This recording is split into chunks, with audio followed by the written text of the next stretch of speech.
Welcome to another episode of The Brand Called You, a podcast and podcast show that brings you leadership lessons, knowledge, experience, and wisdom from thousands of successful individuals from around the world. I'm your host, Ashutosh Garg, and today I'm privileged to welcome a very senior professional and a jazz singer from the UK, Susan Room. Susan, welcome to the show. Thank you so much, Ashutosh. Susan is a business voice coach. She's an amateur jazz singer. So, Susan, let's start talking first about coaching. After a successful corporate career, what made you select coaching as the way to go? Wow. Well, I think there are probably three reasons for that. When I was in corporate life, I had a wonderful time. The rewards were very high, but the costs were also very high. And I guess what I noticed was an opportunity to enable people, particularly women. So I was often the lone woman in the room, and I noticed there was an opportunity to coach other women to speak up, to speak out, to be confident. And that caused me to leave the corporate world to retrain as a coach. I also wanted to start a family, and the type of work that I was doing at the time I had an executive role in large multinational organizations, lots of travel. That really wasn't compatible with having a family. So yeah, so some of the reasons why I stepped away from corporate life and became wonderful. And what is a voice and executive coach? What kind of work do you do? Yeah, well, it's a new category, actually. I think I probably can say I created it.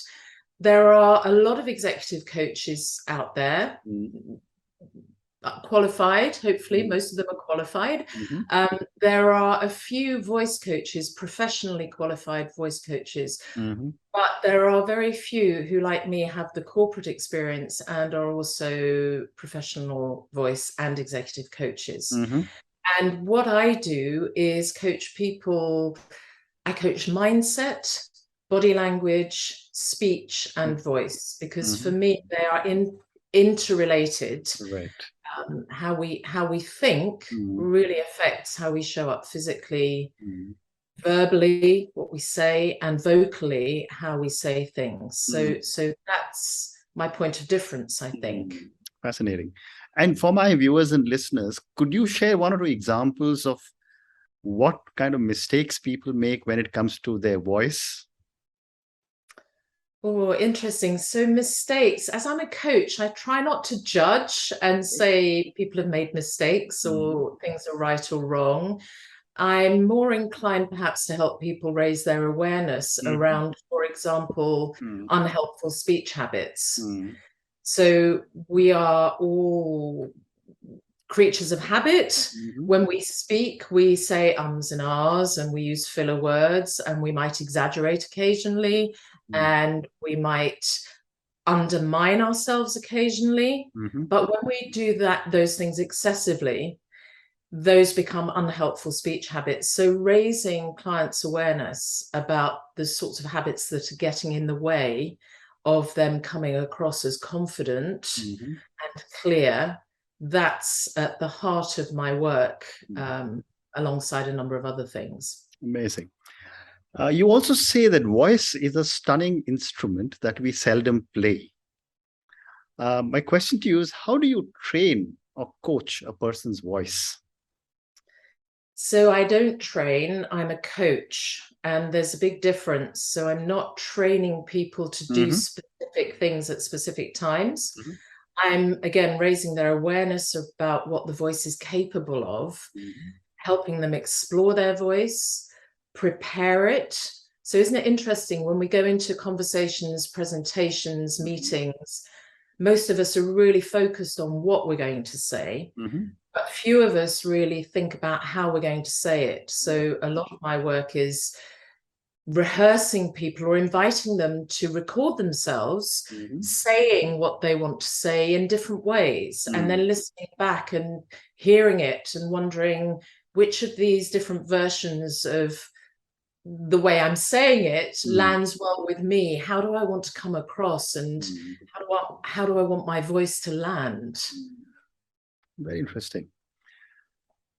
My next question to you is that, given your corporate experience, given all the work that you've done in the corporate world, how has your background supported your own coaching philosophy, your style, and your values?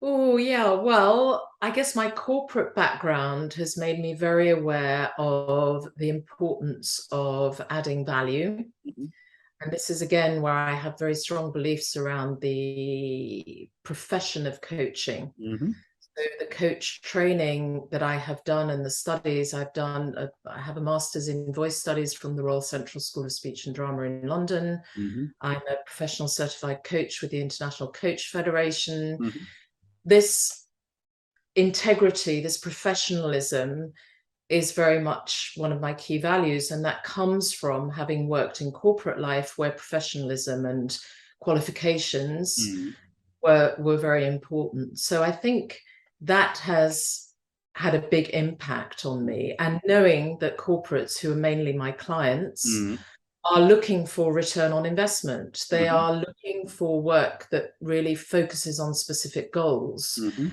You know, it's very easy just to have a nice chat about coaching, mhm, but for it to really work and transform business performance and personal performance, mhm, you need to work with very clear goals mhm, and have clear measures in place to see mhm, what progress is being made. So mhm, those are some of the things that underpin my philosophy, my style, mhm, and certainly have shaped my values. mhm. Very interesting. And what would you say are your own unique perspectives that you bring to a coaching relationship? Well, certainly the fact that I have sat in many boardrooms during my corporate life and experienced the cut and thrust of the boardroom, Mm-hmm. that I have also managed the people and the politics and the processes in corporates. Mm-hmm. It gives me a really deep insight into the challenges and opportunities that many of my clients face, whether I'm working one-to-one with busy professionals or with groups of executives. Mm-hmm. I think this deep understanding and hands-on experience Mm-hmm. of the pressures and politics in organizations certainly informs my coaching. Um, yeah, I think that would be my main response here. It gives me a perhaps not a unique perspective. Mm-hmm. Also, having been the only woman in the room for many years and understanding how sometimes it is Mm-hmm. challenging for women to make their voices heard, Mm-hmm. and not just for women, by the way. So increasingly, I'm working with underrepresented groups in Mm-hmm. general. So shortly I'll be running a program for LGBTQ plus Mm-hmm. colleagues at the Financial Times, where I do a lot of work here in London. Mm-hmm. So it really is about understanding and having witnessed Mm-hmm. how people in the workplace often don't share their wisdom, their ideas, their opinions, Mm-hmm. because either they don't like the sound of their voice or they don't feel confident enough to speak out, or maybe they even fear repercussions about speaking out and up. So I guess those are some of the things that inform my work. Amazing, amazing.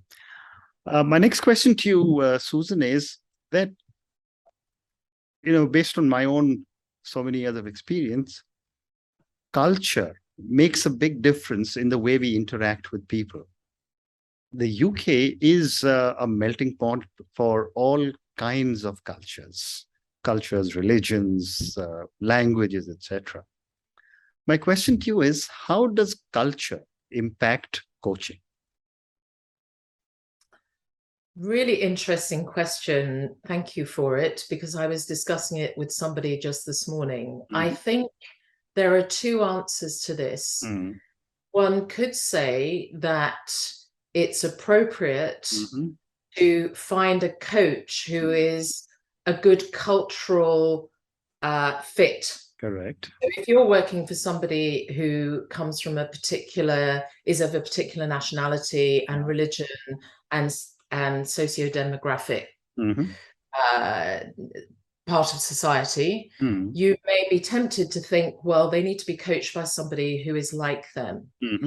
And I guess there are some strong arguments for that. Mm. I think, however, there are equally strong arguments to live and breathe diversity and inclusion by saying that the coach can be from any religion, from any ethnicity, from any nationality, as long as the coach and the coachee have a chemistry, Right. as long as the coach is qualified to do the work, as long as both parties speak the same language and can communicate clearly and effectively. You know, as long as the chemistry is good, those are the things that really matter far more than anything else. So I think I'm really excited actually about the opportunities to mix and match coaches and coachees from all parts of the world. Correct. Well said. A question that I've often been asked is how does a coachee evaluate their coach? What are your thoughts? So my thoughts are that the coachee, with the coach's help, right at the beginning of the relationship, sets some goals. And we agree how those goals are going to be measured. How are we going to know if the coaching is working? And it could be something as simple as if somebody is struggling to speak up. We agree that they will start to log the moments that they find difficult. They will then put into practice some of the techniques and insights that we work on together. And then they will log how many times they speak up more confidently, more clearly, more concisely during a week, for example. So we can find very tangible measures of success. And I think the coachee is going to evaluate their coach on those measures. So how well does the coach allow the coachee, help the coachee to reach their goals? But there's also more than that, because a good coaching experience often delivers a lot more than just what you've agreed the goals should be. You know, there's a chemistry, there's a deeper work that happens that allows the coachee to leave the coaching relationship with the tools and techniques and a sense of confidence, really then to own their time, their space, their potential. So yeah, there are some tangibles and there are some intangibles, I think. Wonderful. Great response. My next question to you is about your flagship program, Make Your Mark with Susan Room. Tell me a little bit about this program. So this program is a 15-hour virtual program, which I deliver globally, particularly for the Financial Times, for example, for some financial services businesses based in the US, based in London, based elsewhere. And it has 4 pillars. So we do some work on mindset, because for me, speaking confidently, clearly, being present starts with having a confident mindset. We then work on body language, because again, how we think is going to affect how we show up physically. We then do some work on speech, because confident mindset, confident body language leads to confident spoken language.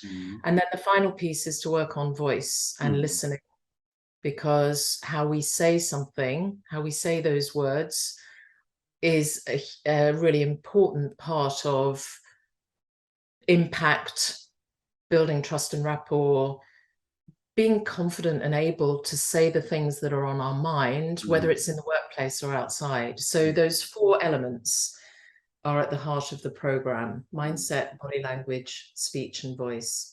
And this, you said, is a 15-hour program which is delivered online. That's correct. Yes, for groups of typically executives. So I deliver the program for corporate clients. Later this year, though, I will be offering a number of courses, bite-sized sessions, workshops to the consumer market, so for private individuals. So if any of your listeners are interested, keep an eye out on my website. Absolutely. They're going to check out your website and register. Yeah, thank you. Interested. Wonderful. One more question relating to coaching, and then I'll move on. today is the world, today is the age of the young leaders, the millennials, the Gen Zs, and they're all getting into reasonably senior leadership positions in the corporate world. What are some of the areas the younger leaders need to be coached in? Great question. Again, thank you so much for asking me, because it's something I'm very passionate about. During the pandemic, I started running Make Your Mark for interns for my corporate clients. And I got a very quick and wonderful insight into what's on their mind and some of the challenges that they face as they leave academic life and transition into the workplace. And it inspired me so much, actually, that I've gone on to set up a new website, a new brand called coachsters.com. And this is in partnership with another coach. We are offering coaching, voice and executive coaching to young people because we believe that they deserve it and that they can benefit so much from learning, for example, how to walk into a room, whether it's sitting in a virtual room or walking into a physical space, and really make an impact from the get-go, how to make eye contact, how to use their hands to amplify and embellish what they're saying rather than to display a lack of confidence or a sort of withdrawing, a diminished body language, which suggests they're not worthy and they don't feel they deserve to be there. So that is definitely an area that young people can benefit from, becoming very aware of their body, how they can use it to communicate alongside their voice, the words that they choose. It's powerful stuff. And we're getting some fabulous results, which is really galvanizing our resolve to keep doing more of it and to offer it to more young people. Fascinating, fascinating. So, Susan, I'm going to move to the next segment of our conversation, some questions for you personally. And let me start by asking you about your passion for jazz. I've just come back after spending about a week in New Orleans and Memphis. And suddenly my interest in jazz has got revived all over again. Tell me what attracted you to jazz. Oh, well, I have to tell you that I am not a proper jazz singer. I've just had a lifelong interest in jazz, and my husband and my son are very musical, and we have a small recording studio in our house, and we've always made music and performed together, but in a very low-key way. I think my interest in jazz comes from a couple of things. And now that I'm a voice coach, I engage with jazz in a new and different way. There's something very spontaneous about jazz. There's something very emotional. So I'm not a traditional jazz nerd. I'm more a sort of Ella Fitzgerald and smooth jazz singer. But I find that when you're singing jazz, you can interpret and allow your imagination and your voice to do all sorts of wonderful things to connect with people. And I think that is why I love singing jazz, albeit I'm absolutely not a professional. But I love it. I love it. Wonderful. So time for 2 or 3 more questions. My next question to you is, what does success mean to Susan? Success for Susan is being happy, doing things that I love doing, living my life the way I want to live it, with great respect for those I love around me, who I'm lucky to say are very supportive of my ambitions and what I want to do in life. But for me, it's about being happy. And I think it took me quite a long time to work that out, because my corporate drivers, when I was in corporate life, were more about status and identity and money and possessions and travel and how big and influential my network was. And as I moved towards the sort of latter stages of my career, I'm realizing that success for me is being happy, doing really rewarding work, transformational work that makes a small difference on the world and a big difference to the people I work with. Terrific. Yeah. Time for 2 more questions. My next one is, who or what inspires you?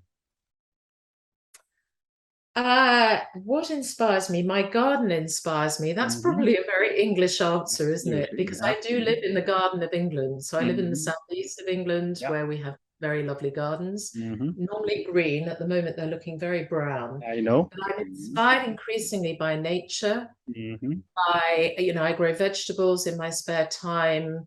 I love watching the birds outside my office window. I love planting and growing things from seed. So I'm inspired by those things, the things that are free of charge. Love, nature, Mm-hmm. going to the beach. Wonderful. And my last question to you, and this is for the many, many people who will listen to our conversation. What would you say are 3 lessons you would like our viewers and listeners to take away from your amazing journey and from our conversation? Okay. So I would start with work on your mindset, Mm-hmm. believe in yourself. You are capable of far more than you give yourself credit for. Mm-hmm. Okay. The second thing I would say is find out about your voice, Mm-hmm. what it's capable of, how to warm it up. And if you're interested in hearing more about that, please get in touch. Mm-hmm. And the third thing I would say is be compassionate with yourself. Mm-hmm.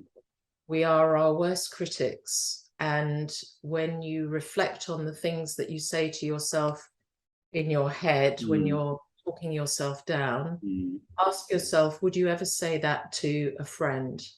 And if you wouldn't say it to a friend, don't say it to yourself. Wonderful. Susan, on that note, and your 3 lessons: work on your mindset, find out about your own voice, and be compassionate. Thank you for so much for speaking to me. Thank you for talking to me about your journey, about your own perspectives as a voice coach and an executive coach. Thank you also for speaking to me about your program, Make Your Mark with Susan Room. And I'm sure a lot of my viewers and listeners would want to go and check it out when you take it retail, if I may say, or use that term. Thank you once again for speaking to me, and good luck to you. It's my great pleasure, and I wish all your listeners the very, very best. And thank you so much for this opportunity. It's been wonderful. Thank you. Thank you for listening to the Brand Called You videocast and podcast, a platform that brings you knowledge, experience, and wisdom of hundreds of successful individuals from around the world. Do visit our website www.tbcy.in to watch and listen to the stories of many more individuals. You can also follow us on YouTube, Facebook, Instagram, and Twitter. Just search for the Brand Called You.